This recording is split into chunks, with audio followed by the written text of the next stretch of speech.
তো এই দেখো, আমি এখানটায় সিঙ্গারা বানাবো, তাই আমি এখানে ময়দাটাকে মেখে নিয়েছি। তার সাথে আমি আলুর যে তরকারিটা হয় সেটা বানিয়ে নিয়েছি। আর এখানটায় ঘি নিয়ে নিয়েছি, ঘি দিয়ে আমি বেলবো এটাকে। আর এটা সম্পূর্ণটা হওয়ার পরে আমি তোমাদেরকে দেখাচ্ছি। তো তোমরা দেখতে পাচ্ছ আমি এখানটায় কটা লুচি ভেজে নিয়েছিলাম।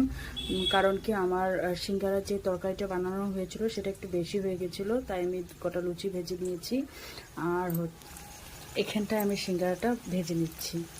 তো এটা রেডি হয়ে গেলে আমি দেখাচ্ছি তোমাদেরকে। তো এটা হচ্ছে আমার সিঙ্গারা, যেটা খুবই মুচমুচা হয়েছে, তোমরা দেখতে পাচ্ছ।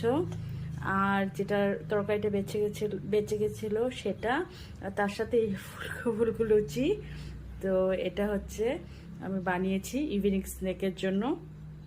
তো কেমন লেগেছে প্লিজ কমেন্টে বলে দিও।